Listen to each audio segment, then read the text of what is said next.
New York City, America's accountant, Dan Geltrude. Dan, it's great to see you. So, Dan, I don't really care about identity politics.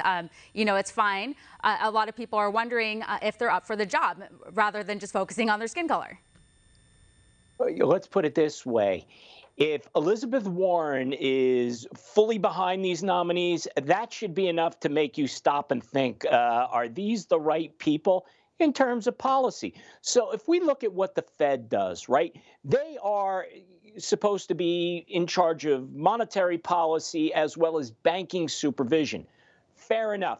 Where the problem is going to happen, I believe, is when they start to engage in capital allocation, meaning who banks lend to. Now, there's already been discussion about, whether banks should be lending to, let's say, oil companies because they are engaged in the business of selling fossil fuel. That's where I think things get dangerous.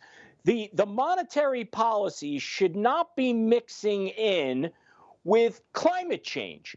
And that is really the danger of some of these nominees related to, are they really going to be focused in on monetary policies, or are we going to be able to, or are we going to take a hard swing to the left and get involved in all these other things beyond what's really the responsibility of the Fed?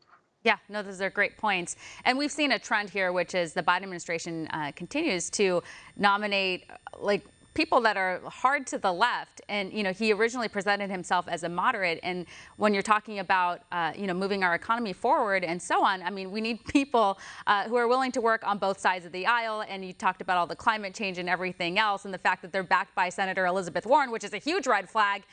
Definitely people should be concerned. Now I wanted to shift gear. Speaking of concerns, it turns out that voters are more concerned about inflation going up than COVID-19. But I think it kind of all goes together, if you will. They do go together because it was the virus that really started us down the path of inflation, which, of course, is taking a bite out of everyone's wallet, no matter what their economic status is. However, what we're seeing now is that COVID-19 may be a little less serious. Certainly, we are getting used to the fact that we are probably going to have to live with this forever. And there's just going to be different strains of this thing, and hopefully they won't be as serious, but people are going to continue to get the virus and get sick, and hopefully there'll be minimal serious cases or deaths from it. On the other side of this, though, inflation. Inflation is here to stay unless something changes. What needs to change? Policy. Now, we've come up with a whole bunch of policies that were started as a result of the virus. But now, as the virus is going in a direction that we're getting used to live with, why do we still have these policies in place? And I want to be specific about that. Policies that are permitting people to be incentivized not to work, or taking people out of the workplace.